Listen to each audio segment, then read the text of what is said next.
And we're live. What is up, everybody? Welcome to another episode of NBA Jam Sesh.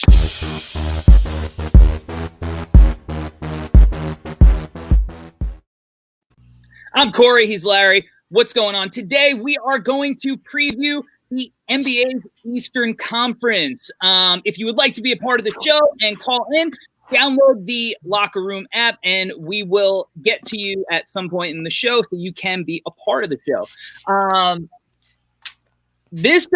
Larry and I were talking for a minute before we went live. The Eastern Conference is a little tougher to figure out than I think we both initially thought. Yeah, I think there's a lot of moving pieces. It's definitely harder than I thought. So there's definitely more moving pieces that you're going to play effect on the seeding. So for sure. So I mean, I think mostly from the the top four teams are really going to be interchangeable in the top four, in my opinion. But from there on, it's kind of just whoever doesn't get hurt. Yeah, for sure. I mean, speaking of the top four teams, I think there are a number of combinations that could end up being the top four teams. For sure, 100%. So I think let's get weird with it. You and I might have a completely different top 10, so let's see what we got. All right. Do you want to go starting from 1 down? You want to start going from 10 down? How are we doing this? Let's go 1 down. All right. Who do you got number 1? Bucks. Is that easy? You picked Bucks, right? I actually picked Brooklyn. Okay. I'm fair. I don't hate it.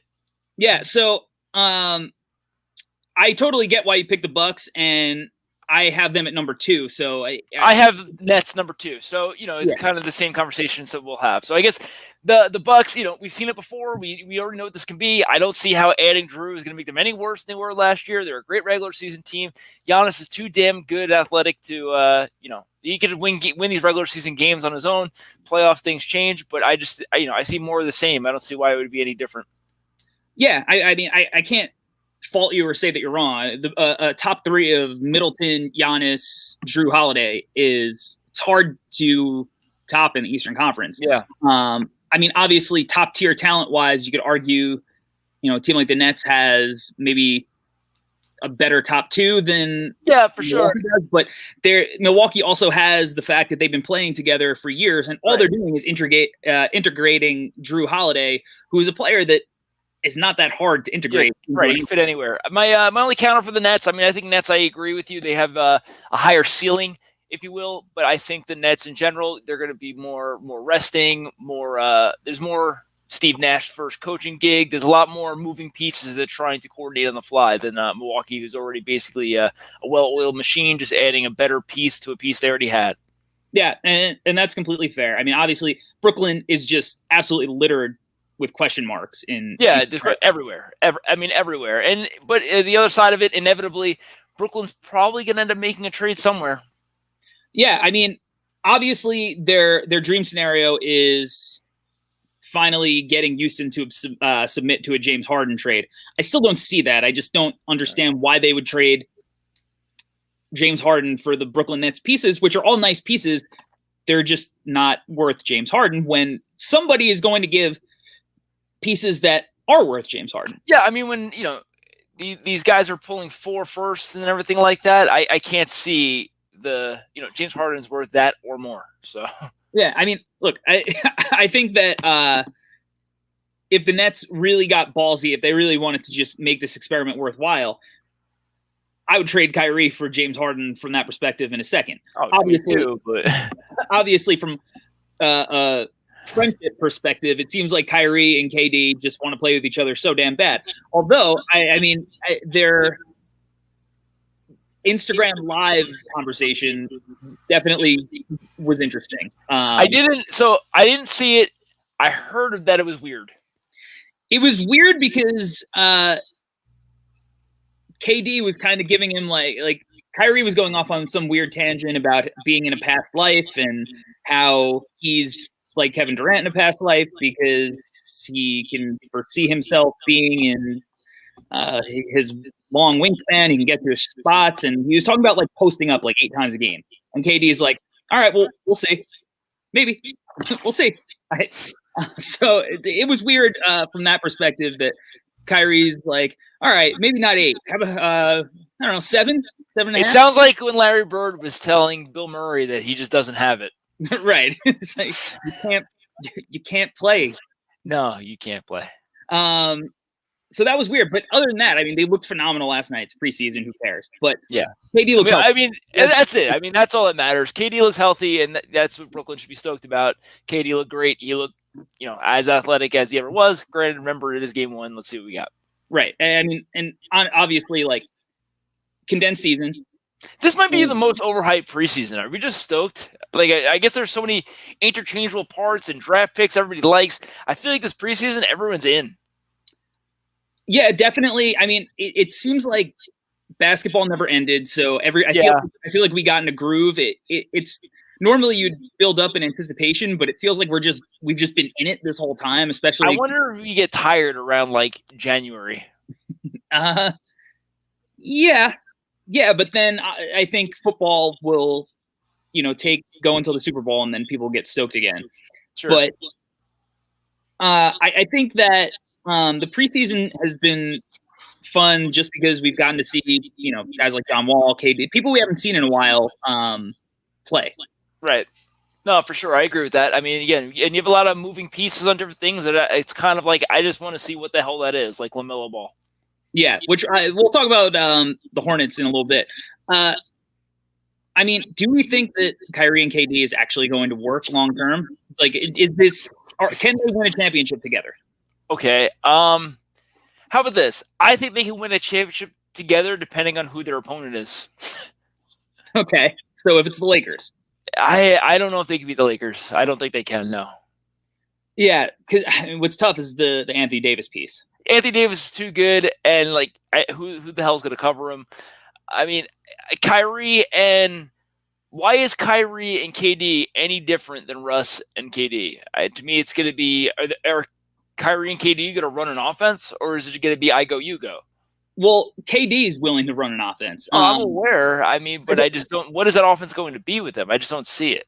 The difference, I guess, at least, is that like Kyrie taking whatever off the dribble shot he takes is a much better shot than whatever Russ will take. So if Russ was hitting some of the ridiculous shots that he was taking, obviously that results in a possible championship. Yeah, that's my counter. I agree with you. Kyrie's obviously going to take better shots and finish more at the rim. I get it. My counter to you would be, well, Russ does do other things to create either second chance scoring, extra rebounding, shit like that Russ does that's annoying in a game. That kind of, I don't want to say balances out, but is at least it's a contributing factor to the equation. Yeah, I agree. I mean, and we'll talk about Russ with the Wizards because I'm actually very excited for Russell Westbrook this season. Oh, for sure. But I think, and where you're getting at with the your turn, my turn is similar to the Clippers. When was the last time the Kyrie ran an offense? Well, that's it. They don't have anybody that I really trust to be like a floor general, run the offense kind of point guard. Because even Dinwiddie isn't that. Like Dinwiddie, a little combo-y too. So, I mean, talent-wise, they really are loaded with depth. Right. And that's for sure. They really need Steve Nash to be able to actually get his persona out into the players on the court. And that's how they win a championship, by buying into whatever. How about this? I think, and I agree with you, I think it's Steve Nash has to get the Kyrie to be Steve Nash, that version of it. If he can be, that mindset, not the same player, but that mindset that Steve Nash always has of being a complete facilitator and a floor general, that we've never seen that from Kyrie. So I hate banking on ceiling that we've never seen. Yeah. And, Kyrie made those weird statements about how he'll be a coach on the floor. KD will be a coach. And everyone's a coach. Everyone's a coach. He came out today, I think, and said that he might have to take that back after listening to Steve Nash in person for a while. He's like, he's a 2-time MVP. I might have to take back the comments I made about the coaching for a while. All right, so we have our top 2. Does anybody have a chance to bust into the top 2? And obviously we're saying like this with nobody gets COVID and missing. Yeah. In a healthy, ideal world, does anybody else in the East have a chance to bust into that top 2? I think the Celtics have a chance. I wouldn't say the Celtics don't have a chance. Where do you have the Celtics? 3. I have them 3 too. So I think for sure. I mean, why not? I get it. They lost Gordon Hayward, but they basically played without him anyway. Right. And even when he did play, he wasn't very good. And they got better at front court. I really love the Tristan Thompson signing. I love it. I love the Tristan Thompson. Again, if you've watched the show, listened to the show, whatever, the 2 biggest Tristan Thompson fans for a team that I think he's underrated. I mean, even on those Heat teams, he's underrated. Cavs teams. Cavs teams, my bad. Yeah. Playing with LeBron, same idea. Yeah, we got it. I think they're better too. The moves they made certainly weren't sexy by any means. I mean, Jeff Teague and Tristan Thompson aren't the sexiest of moves, but I mean, Jeff Teague he's a good backup player. He's a great backup player. I mean, the Knicks love him to start. I love Jeff Teague as a backup player. So, I mean, I think realistically, he can get points. He's an adult in the room. He's a good teammate. I mean, I love Jeff Teague. He's been on a lot of good teams. Yeah, he's played in the playoffs. He's got a ton of experience. It's not like he's a complete unknown guy. He scored big baskets in big games. So, and Tristan Thompson, is there anyone more annoying getting offensive boards and second chance points? I don't think there is. So, I mean, I really love the moves that they did make. Losing Gordon Hayward for nothing sucks. I get it. But, if this team's so young, we're not going to get many rest days out of them. I think they have a chance to, compete for that second seed if the Nets are taking rest days and everything like that. Yeah, I really like their rookies that they took this year too. Specifically, like I love Peyton Pritchard. I don't know how much he'll give or play with the 2 guards, but Aaron Naismith is 6'7" sharpshooter who over a 14-game span in college shot 52% from 3 on 8 attempts a game. So he's a guy that you can just find minutes for because he's going to be able to space the floor, knock down shots, and make it simple for himself. As long as he's not a disaster defensively, which I don't think he will be, because I thought he showed some pretty decent team defense principles when he played. I feel like he's another guy that you can just be like, he can come in and kind of play that like Duncan Robinson type role for you, where you're not really expecting all that much, but whatever he gives you could be gravy. And Marcus Smart was playing insane in the bubble. So I mean, if Marcus Smart can continue to be more and get buckets like he was, if that is any part of his game that he develops more, he's a different player.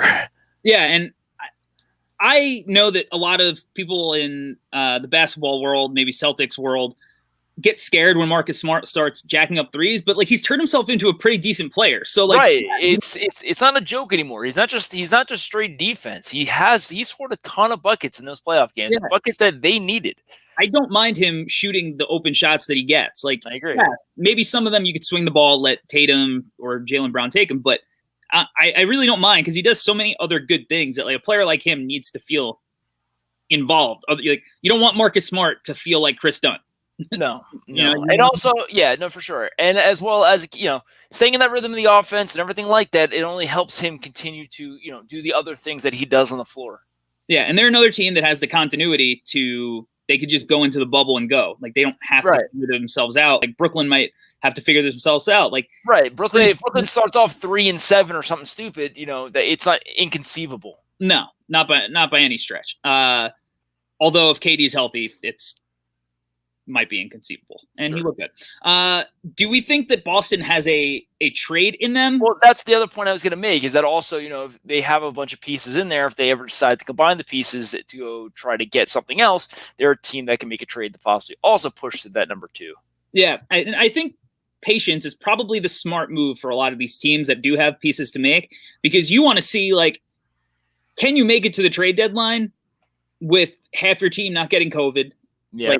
Like, are you going to be in the playoff picture? Like, don't trade for disgruntled superstar X if 6 of your guys got COVID and, we're, still trying to figure out if they'll be able to play because of possible like lung damage or something on the line. So a team like Boston can afford to be opportunistic if the opportunity comes along, but also be patient and not. If things go bad, they can trade for Gordon Hayward. Before we talk about the Hornets, when I was watching their preseason game, and Gordon Hayward and Cody Zeller ran a pick and pop. Did you love that? And I it's the most boring play that any NBA team has ever run. Gordon Hayward, Cody Zeller, pick and pop. The most boring ever. All right, so we have Brooklyn, Milwaukee, Boston, top 3. Rounding out our top 4, what do you got? Oh, we got the same one. I already know it. Pencil it in. You're too high. Jimmy Butler. It's the Miami Heat. I do not have the Miami Heat. Wow. Shame on Jimmy Bucket's Graves' name. This is what you did. Take that hat off. Yeah, I don't have Miami. I wanted to put Miami. All right. I feel like Miami, not that they're all full of guys that are going to play incredibly hard in the regular season, but I feel like their style of play is much more suited for wins in the postseason rather than going, winning 48 games in the regular season, which would be equivalent of 50 something games in the regular season. Like I feel like there are 2 teams I could see finishing the regular season ahead of them. No, and I think this is where it starts to get weird, I think. But in regards to the Heat, I think in general, Tyler Herro right now is the most overrated player ever to exist in the history of the NBA. Everybody's all in on this guy. He may be great. I hope he takes a leap. But, if he continues to do what he was showing in the bubble, they won 44 games last year. That can be your 4 more wins right there. So, I mean, a healthy Bam, I think this team can definitely, take care of business in the East. Also, I don't know. Again, I haven't looked enough at the schedule to research and look and figure out, the difficulty of each team's schedule. But to my knowledge, because of COVID, aren't teams playing their division more and other close proximity teams? Is that a thing? I think. I mean, I haven't looked. I don't even know if they released the full schedules yet. I feel like they only released like half the schedule. Yeah. So, I mean, I feel like we got to look into that as well, and play that up and see, compare divisions in regards to. Yeah, I mean, their division, there's not any lock. I mean, I think Washington's a lock for the playoffs, but there's no other teams that you'd be like shocked if they missed the playoffs in their division. Right. So, I mean, for sure. So that's where a team like, again, maybe Toronto or the 76ers or something that maybe you've been giving more credit to, not me, that they can pull off some more wins because they got to play the Knicks and stuff like that numerous times. Yeah, I'm actually not giving all that much credit to Toronto but I am giving credit to the Sixers because I have the Sixers as the penciled in pencil as the 4 seed. Sure. I don't want to put them in pen because I could see Miami being a 4 seed. I could see Miami being a 3 seed, but I really like Washington too. I was tempted to put Washington 4, but I put Philly 4. Sure. Go. I mean, I have Philly 5, so it's not. Again, we're not far off there either. Pretty close. So make your case. I mean, bring in Doc Rivers. So you like to think they're upgrading the coaching, players playing together. I love the addition of Seth Curry and Danny Green. I love Seth Curry on that team. Seth Curry you couldn't have. I mean, obviously, excluding guys like Steph and Dame or whatever, you couldn't have picked a better just like role player to bring in to play off of their superstar. So I absolutely love Seth Curry. I love that he could kind of play either on ball, off ball. He could do all of the JJ Redick actions that they missed last year. I absolutely love that. Danny Green, obviously he didn't shoot it well last year. But I mean, he's got a track record of shooting the hell out of the ball for years and years and years.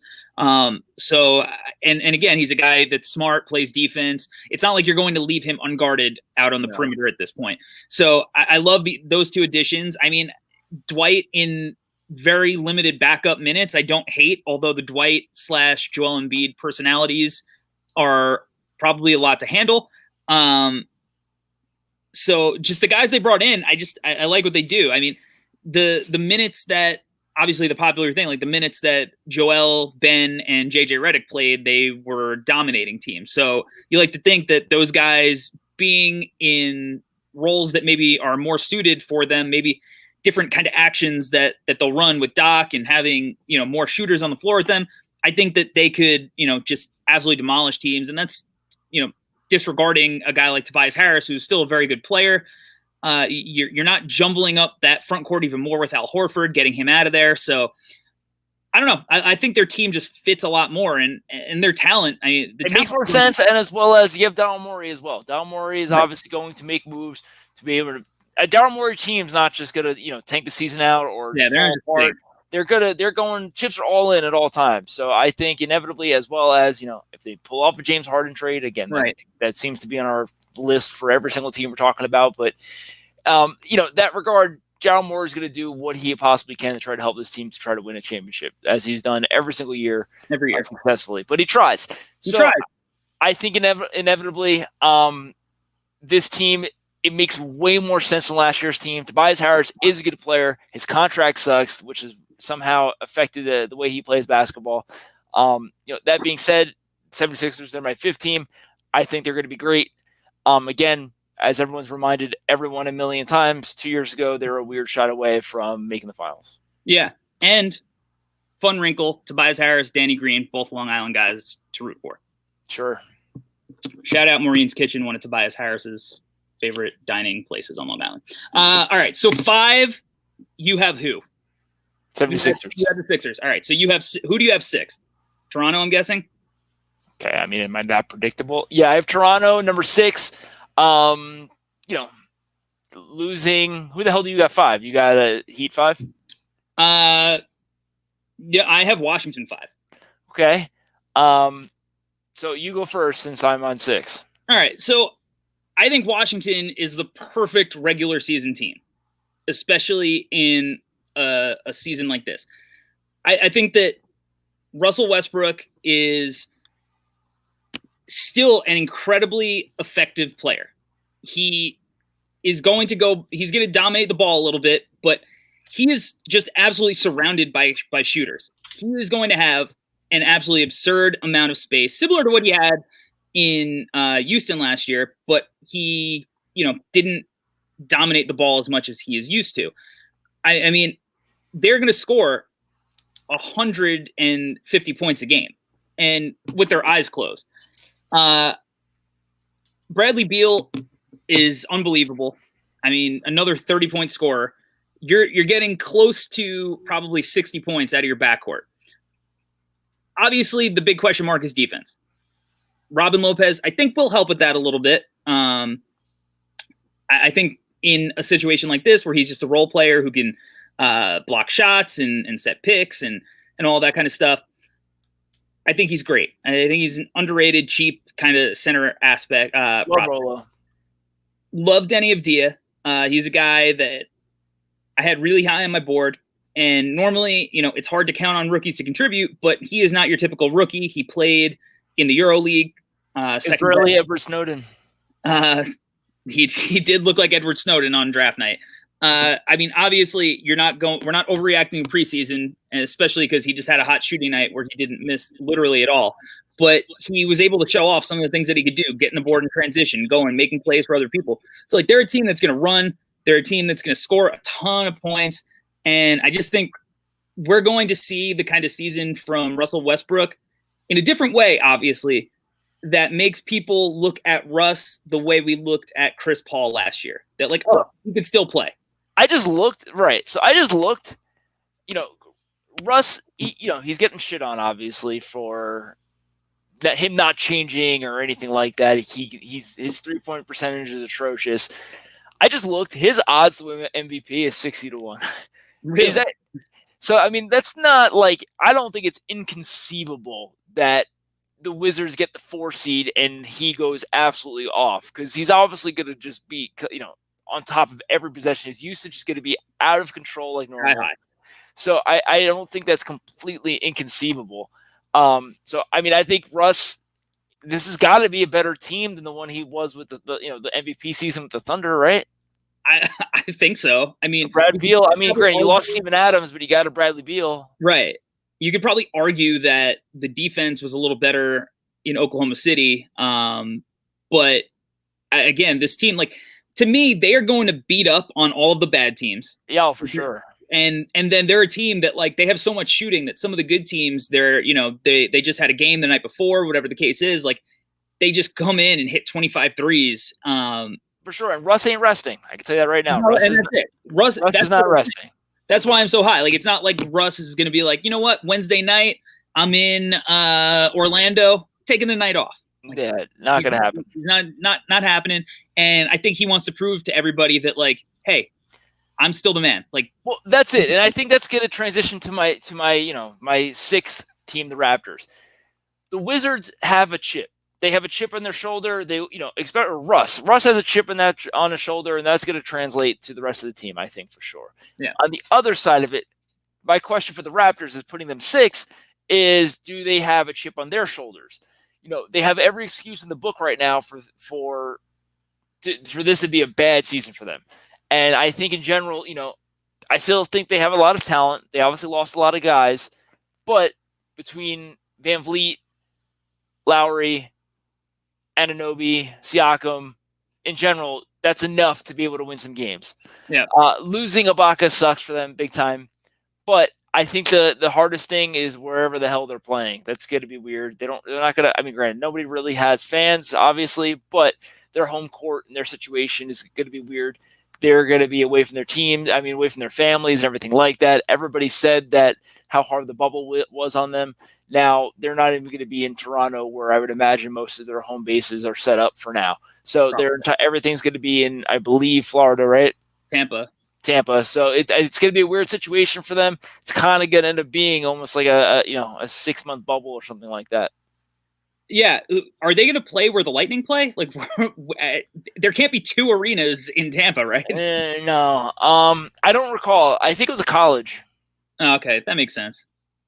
I don't know what college, Tampa College. I don't know. Yeah, no, Toronto, I like losing Gasol and Ibaka is obviously huge. I mean, Baines is a good player. I think he'll give you some of, like what Gasol could give you in different ways, but just as far as effectiveness goes, because Mark is a lot older. So what he gives you in the regular season, I think is not going to be as comparable as to what his value will be to a team like the Lakers in the postseason. They have some interesting young players outside of like the Anunoby. Well, Anunoby, you got to expect a leap from him. He looked good in the bubble. He looks healthy. He's a great defender, kind of the perfect modern wing. But outside of their Siakam, Lowry, like they do have other young pieces that are interesting. Love Matt Thomas. I think I'm number 1 Matt Thomas fan. I think that dude can kind of play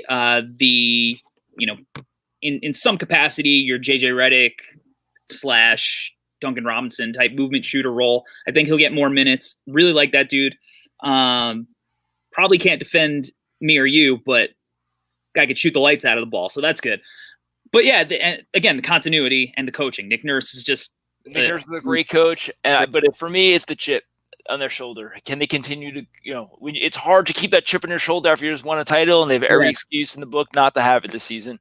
But they still have a ton of talent everywhere. I double checked; they are playing at the Lightning Arena. Yeah. Number 6. Fun. That's fun. Yeah. So I had Miami 6. And I had Toronto 7. Sure. And again, like I could see like Philadelphia imploding and dropping down to 7. I could see Philadelphia going up to 2 or 3 or whatever. Like all these teams are so fluid in their capabilities, but for sure. So I had Toronto 7, and it hurt to put them there, but like all of the reasons that you kind of would be scared off that you mentioned about them, the bubble and the chip on their shoulder and just the guys that they miss. I feel like they did not get definitively better. If they probably got worse just on paper. And although I love their rookie Malachi Flynn, but a lot of the other teams got better, and a lot of teams got better for sure. It's going to be harder to get just easy wins. I have Wizards 7. Con already covered that, so that puts me at 7. What's your 7 team? You said it was the Raptors are 7. Raptors, right? So my number 8. So we're back to 8. We're both even at 8, and every team we've already covered all duplicates. So at 8, I have the Atlanta Hawks. I have the Atlanta Hawks too, and I actually wanted to put Charlotte here. I wanted to put that. I actually think I'm going to really like watching Charlotte this year. That doesn't mean you want to put them at 8th seed. I'm going to enjoy watching the Knicks this year, but I didn't put them in the 8th seed. Are you? We'll see. Half of the time. Half the time. Yeah, so I put Atlanta 2. I just feel off about Indiana. I know that their ceiling is higher. So yeah, let's cover that. So I don't even have Indiana on my in my top 10. Wow. So the reason why is I think they're going to make a trade. I think this is a team that's ready to, I think Oladipo inevitably is going to be as good as gone. So I think this team is not trying to make the playoffs, in my opinion. I mean, it's tough because how hard are you going to be able to, like, it's going to be hard to sell a guy like Brogdon, Miles Turner to not make the playoffs. With that said, Brogdon's a guy that has had numerous foot issues, and he's a guy that could just get hurt. This seems like nightmare from hell season for the Pacers. I agree. I think that things are going to be going much worse than they want things to be going, and they're going to make the Oladipo trade. I don't know what we'll see from Oladipo. Yeah, I mean, again, if the first 10 games he comes out and he's shooting 25%, like, no one's trading for him. He's better off there. They're better off just holding the asset for later in life. But, if he comes out and balls out a little bit, some team that it feels like they are a half a piece away or something like that to try to boost their team could possibly make that trade. Like the Celtics or Milwaukee is a good example. Some version of that. If he's healthy, the Heat would be nice. It's different versions of that where, even, again, I don't know about the Wizards, but some version of that where a team feels like they're close enough, and that they could possibly, take an Oladipo and bring that team to escalate them to the next level for a playoff run. I can't see why they wouldn't do it. And the Pacers, this seems like nightmare from hell season setup for them. Yeah, I agree. I did have them in my bubble picture, but I had them in the 10 spot. So obviously that is not saying much. Because you said, wow, like I really disrespected Indiana as a whole. You put them at 10. I could have them at 11. Well, I just looked at some of the other teams and I'm like, God, the last 5 teams suck. But obviously, so who do you have at 9? So at 9, going to Orlando Magic, man. They did the same shit. It's the same story. Did they do anything? It's the same stuff. And in general, Jay Augustine. Right, I get it, but in general, like this, it's the same thing. If your boy Markelle Fultz is absolutely takes any sort of version of a leap in general to just be a better NBA player, it's going to be the same story in this team, in my opinion. I don't see what the hell's so different. They're pretty deep for the most part. They got pieces. None of them are good enough to put them over the edge to be a good team, but they're just enough to get by most of these bad teams. Yeah, so I had them as my wild card team. We're picking wild card teams. Well, just like I had the Pacers at my wild card team then. Like you could see them like breaking into the top 8 in the playoffs because, like you said, they could just same thing, different day. Yeah. Or to me, they could finish like 13th this year. And the argument there is like no Jonathan Isaac, who's a big part. No idea what's going on with Mo Bamba. He got COVID, and I don't know if he's fully recovered yet. You do know they beat the Bucks the first game of the bubble playoffs, right? I didn't know that. Did that happen? They beat Toronto the year before. I tell you what, best round 1 playoff team in years. They're definitely the best round 1 game 1 team in years. If they make the play-in game, I'm putting all my money on them. I'm betting the house. I like it. How great would it be if they just start arguing like, hey, should the first round be 1 game anyway? I mean, it's COVID, man. We got to, let's take less risk. Right. they have a point. Yeah, so I excluded them from my top 10, and I do have Charlotte in there. Okay, so where do you have Charlotte? 8? I have Charlotte 9. 9. So I'm sorry, Pacers. So who do you have? So at 9, I have the Magic. 9, you have the Hornets. The Hornets. All right. Yeah. So Charlotte was pretty competitive last year. They were in the 10 spot. They were honestly, I mean, they had a pretty far way to go to catch Orlando, but they were in the 10 spot, which would get them into a play-in game, right? I mean, based off of that, Charlotte being competitive last year, the Bulls were 1 game behind them, and the Knicks were 2 games behind them. So look at us being competitive last year. All right. Well, they also added Gordon Hayward, who obviously with Gordon Hayward, he could literally, stub his toe, and Gordon Hayward stubs toe and is out for 40 Yeah, I have the Hornets in my 10th spot. I don't love LaMelo Ball. I don't care that he can rebound. I want to see what this guy can't shoot at all. He can't. He's not as good, not as grown up Ricky Rubio to me. Like, I just don't see it. Ricky Rubio at least can do other things. I need LaMelo for me to become a LaMelo Ball believer. I need to see it. I've seen nothing that says this guy's going to be a good NBA player, just like his brother Alonzo, where I've seen nothing that says this guy's going to contribute to a playoff contending team. I spent 20 minutes today trying to figure out how to get Ricky Rubio on the Bulls. How did it go? Just not great. I don't know if Minnesota is going for the Thad Young, Tomas Satoransky package. Right. Man. Yeah, so LaMelo made some of the probably best passes we might see the entire year in his first preseason game. It's great. He ran an absolutely amazing pick and roll. I think that he's ready to step in and actually kind of come in and bring them some solid bench minutes, as long as you're not expecting him to come in and be the Trae Young, Luka Doncic hybrid. I like that Brago's bringing him off the bench. Maybe that'll humble him a little bit because I think that he's clearly not ready from a efficiency standpoint to step into a major role like that. So if this is something that happens throughout the year and he's just the guy who can come off the bench and kind of bring an energy to the team, push the pace, and just complement the players on the team that I think really worked his strength. That's why I said that I wanted him to go to Charlotte from the beginning. He's going to make a guy like PJ Washington better. He's going to make a guy like Miles Bridges better. He can play with Devontae Graham, give him some minutes off ball.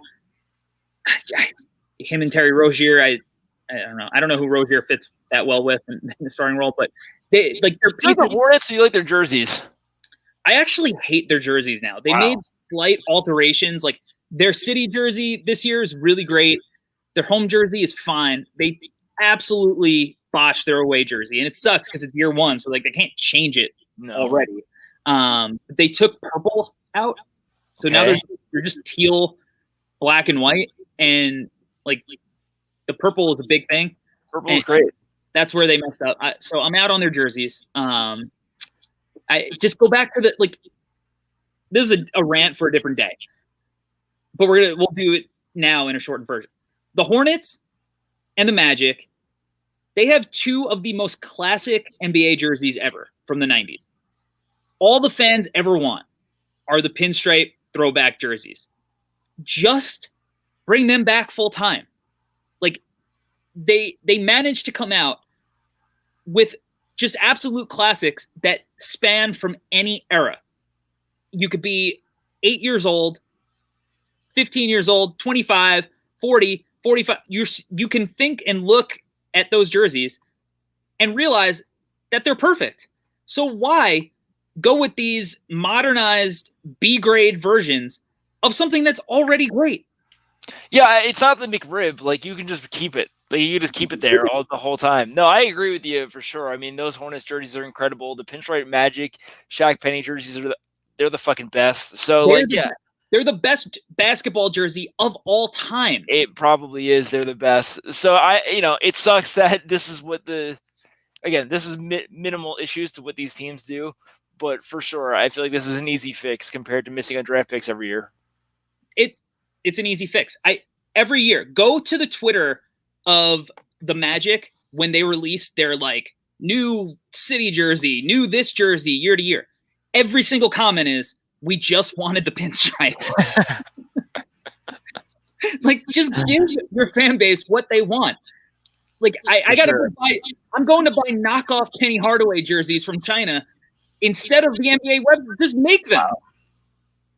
Whatever. That's my rant. Yeah, fair enough. So I have the Hornets 10th.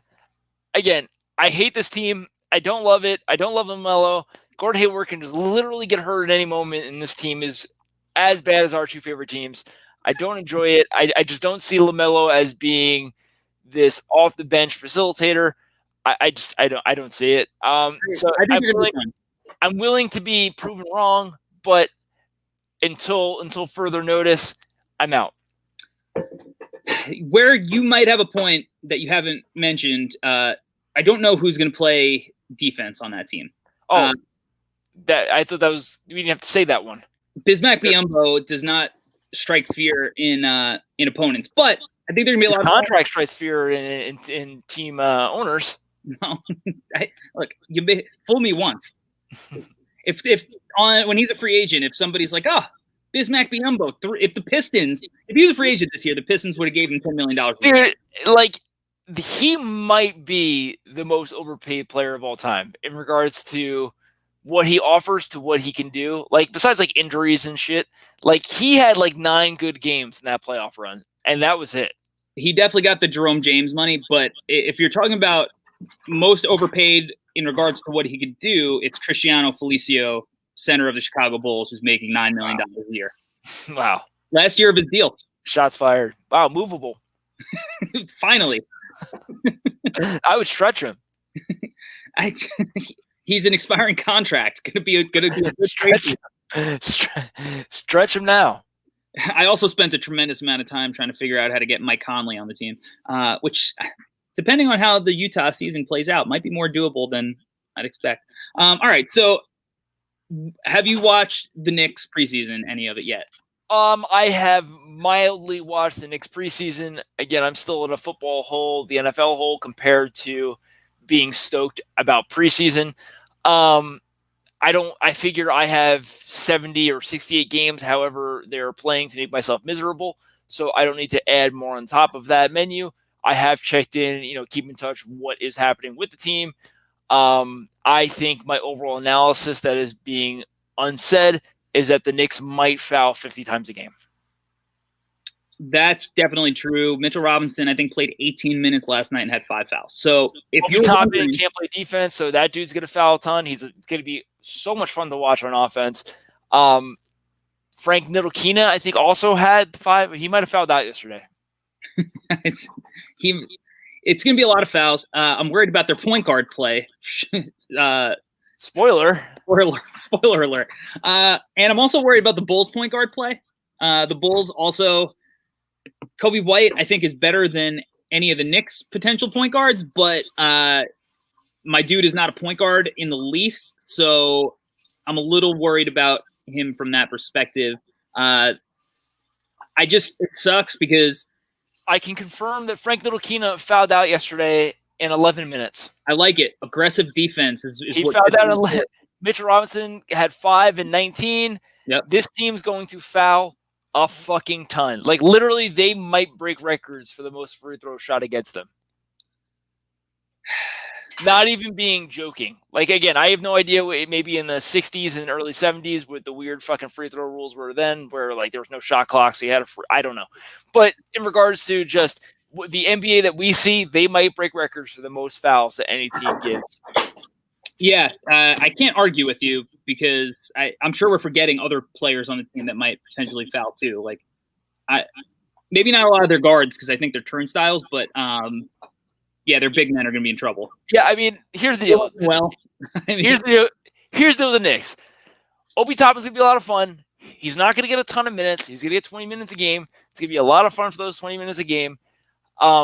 We got to keep playing Julius Randle. Like, I don't care. Everyone, he's just, the ball goes to him and it stops. I get it. I understand it. We got to boost his value up to trade him for something.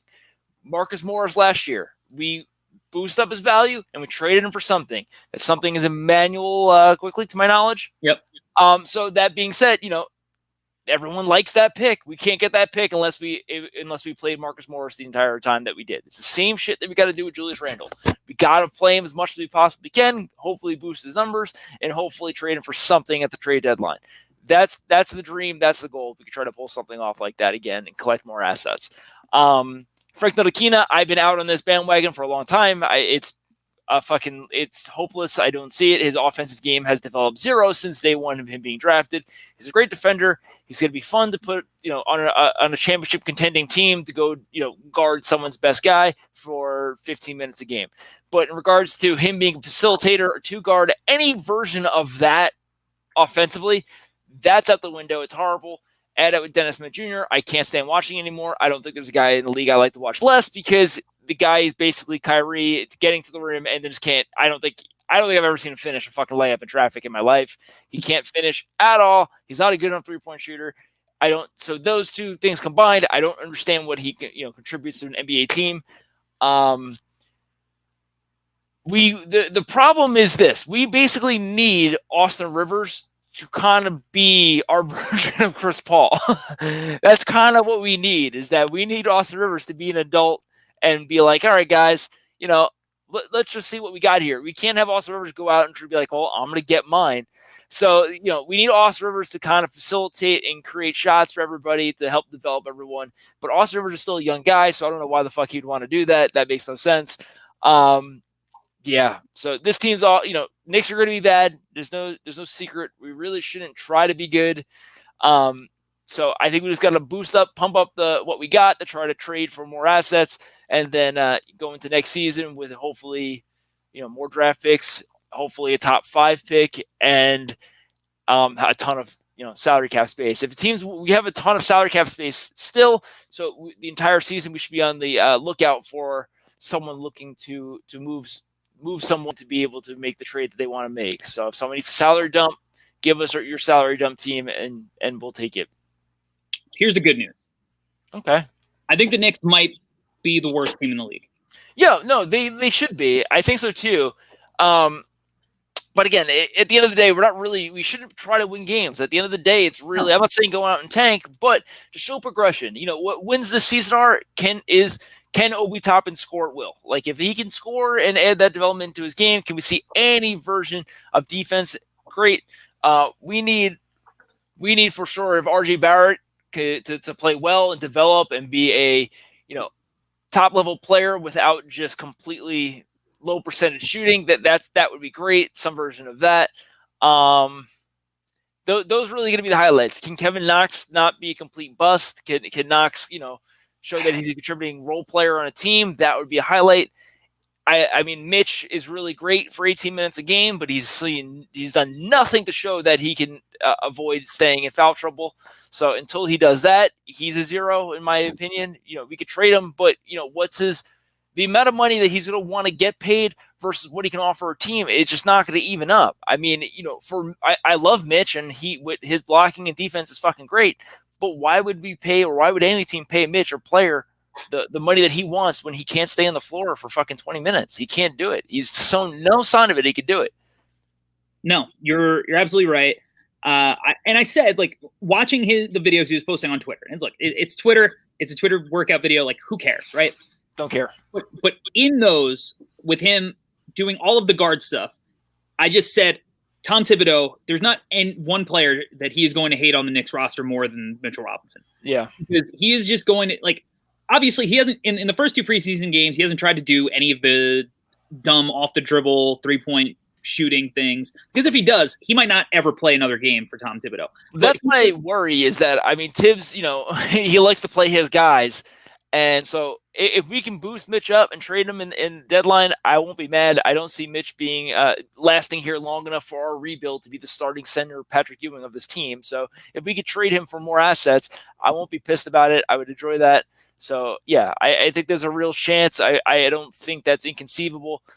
So things to really look for in this team is, can Thibodeau help RJ Barrett get better? Tibbs obviously is already arguing with refs on the sideline of the preseason. You got to love that, especially in New York. So Tibbs caring and Tibbs getting young guys to show any type of improvement, that's what you're looking for in this Knicks team. In regards to players of the future, I don't think Mitch is that guy. His contract's not going to line up to where we are as a team. And can we boost up Julius Randle to trade him for anything? And we got to find a fucking point guard. I mean, if it's Quickly, great. We'll see what Quickly can offer to the team, but we need a point guard. I mean, you can't argue with that. Push out players and plug that rant into any year for the last, 15. Yeah, you can't argue with that. the theme that, and something I've really just with our two favorite teams, you just need a point guard. You can't function without one. No, it's brutal. Now. You can kind of get by. Like, obviously, a LeBron team can get by without a point guard. That's way different. They have LeBron fucking James. So we don't have a playmaker from a different position either. Right? It's trying to be RJ when RJ he's too young. He's not fully there to do that commitment yet. Yeah, I agree. It's just like if you want to look at every top team outside of the Clippers, and the Clippers, it's just overwhelming talent. Like every top team has somebody who could facilitate, and it doesn't have to be, like you said, a point guard. Like Jokic is the point guard, but he's a guy that can. He's a guy that can facilitate and make plays for you and for his teammates. You just need a guy like that if you really are going to get the most out of those players, because most NBA players are role players, and you need somebody to connect all the dots to fill holes. And our two favorite teams, we don't have that. And no, from a Bulls perspective, everybody's hoping it's Kobe White, and I think that Kobe White is going to be a really fun player. The guy but he's a scorer. Like, right? Have you Again, I'm not a Bulls fan, and you definitely watch more Bulls footage than I do. I promise you. But from what I've watched, Kobe White, what about Kobe White says that he's that guy? Kobe White's a fucking talented player, but there's nothing that I've ever seen that he does that says that he's connecting pieces. He's getting his. He's a great fucking shooter. Great shooter. He is going to average 20 points a game a lot of times in his career. And I get that he played point guard at North Carolina, but that was more due to circumstance than like, we're bringing this point guard in. He's going to be somebody who's going to be a lot of fun and make a lot of like good passes in the open court, but he's not a guy and you've seen it already. And in the first two preseason games, he just struggled. It's hard to be an NBA point guard and make the reads you need to make your team great, because it's not just, we're running a pick and roll. Can I hit the roll man? Like, you have to know how to hit the third option when the roll and the pop isn't there, and read in the corner without slinging the ball to the weak side and turning it over and it's a dunk the other way.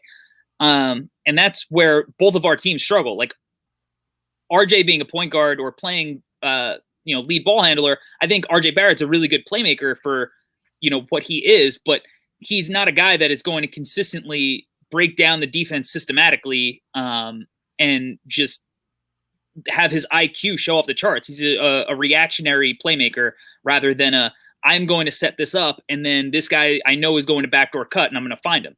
And reactionary playmakers are great, and you'll have highlights out of it, but it's not going to get you through a full season, especially if RJ Barrett and Kobe White are your two best playmakers on your team, then who the hell is your second playmaker? Because that's as well as you got to be able to do something really good to be able to be a playmaker. You can't just be average at everything and be a playmaker. It doesn't work that way. So, that being said, RJ Barrett is average at just about everything. Kobe White can at least shoot that. Maybe he can, pump, drive, and kick. Right. That's still, that's not something you're going to rely on consistently, because Kobe White wants to shoot the ball. Yeah. Kobe White is Zach LaVine insurance. Like, inevitably, every day that goes by, Zach LaVine is one step closer to his next contract. And so that was my question to you. Does Zach LaVine make it through the year with the Bulls? Oh man, I think he might get dealt at the deadline. I think so too. It makes a ton of sense for her. Like, it's he's a real asset. Again, you like Zach LaVine way more than I do, but the fact of the matter is, Zach LaVine on a good team, he's an instant scorer, and he wants to win. He seems like a good kid. He can get buckets, and that's always going to draw a market in free agents or at the trade deadline. So I think inevitable. Would he imagine him next to Steph on this fucking dreaded Warriors team right now? Oh yeah, it'd be ridiculous. It'd be ridiculous. So, I think in general, if you guys can trade him for a real piece, a young player, first or two or something version of that, you guys got to make the move. He just doesn't line up to where your current team is at in his contract. Again, there's no reason to pay the guy when you guys suck. Yeah, I mean, exactly. And he would be great if we had a point guard or playmaker. But how do you get that player? Probably have to trade Zach LaVine. So you see the conundrum we're in. To me, the only two players that the Bulls, I think, and now this is new front office, so they're not married to any of these players. except for Patrick Williams, who they drafted. So the only two players I think that are kind of safe going forward from this year on are Patrick Williams and Kobe White. I think there's the only two players that you could look at and be like, these are two guys I think the front office will try to roll with, where everybody else I think is on the table from here on out. Especially, Markkanen's going to be a restricted free agent this year. I think they're trying to work out an extension with him. I doubt that happens because they probably want to pay him $15 million a year. He probably wants $20 million a year. And outside of that, Wendell Carter, he is what he is. If he's got a ton of skills, he's got to be able to prove that he could stay healthy, because that dude can't string together 20 games without getting hurt. There's just a lot of things that these players on the Bulls have. They're all good pieces individually, maybe in certain circumstances, but they're also at a point where like they're not going to be a playoff team this year. I don't think they're going to even really be frisky. They might just roll over and die. And I think it's going to get to a point where it's like Zach LaVine just can't take another like year of losing. Like this, and he reminds me of like where Jamal Crawford was, where he just kept losing and losing. You're like, this guy's talented. He's going to play in a bunch of playoff games eventually. Granted, I think Zach LaVine's a starter where Jamal Crawford clearly thrived in a 6-man role, but it's got to be the right circumstance. And I think Zach LaVine is going to have a really good moment in the playoffs for a contender. I think he's going to be on the move. It could be in the offseason. Yeah, I think there's a ton of teams that can use that are quote unquote contending that would love to have Zach LaVine. So it's all about finding that team that has an asset to give back that make it worthwhile for the Bulls. Yeah. If Zach LaVine was like 2 inches taller, I think it'd be great because you could just have him be a small forward, and then you could play him with Kobe White and you try to find a point guard somewhere.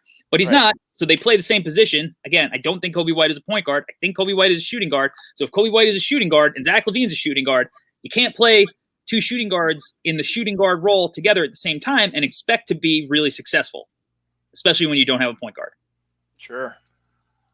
And that's the Bulls rant. That's our Knicks rant that we've been doing. And, yeah, I mean, it's basically the same shit. You just need Billy Donovan to develop the team, and that's what you're rooting for. That's it. And I think he'll do it. There's been a lot of people who say Zach LaVine to the Mavericks a good fit. Like, that's a great fit. But God, I would hate that because it is a good fit. Oh, it's a perfect fit. He's basically just like a supercharged version of Tim Hardaway Jr. Yeah, I hate that.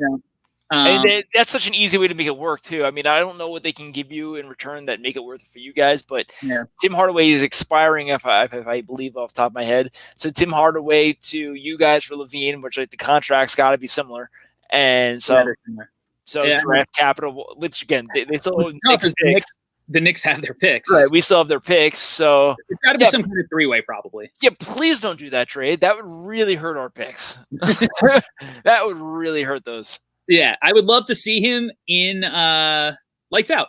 I would love to see him in Dallas just from a, hey, like I know this guy could play on a good team perspective, and there's not many guys who play better than Luka.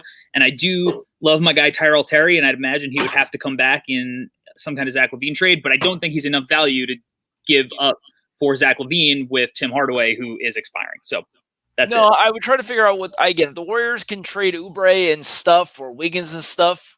I just don't know what that stuff is because you don't want their 27th first round pick or something like that. Like you don't want that, and they're not going to trade Wiseman. So it's I can't figure out what the other stuff is, but I love it on the Warriors. Yeah, the Warriors is great because you could slide him and have him playing somewhat like Clay. Yeah. So we're at the point where we've been talking about the Knicks and the Bulls for too long, so we should probably not enough. Yes, me. Not long. Well, you know that we can always talk longer about these two terrible teams. All right, guys. Thank you for kicking it with us on another episode of NBA Jam Sesh. We'll probably be back, I don't know, later in the week at some point. And Peter Barker is on the screen, so if you want to watch the YouTube replay, you can see Peter Barker, Larry's new puppy, who's adorable. I can't wait to meet. And that's it. We're out. Peace, guys.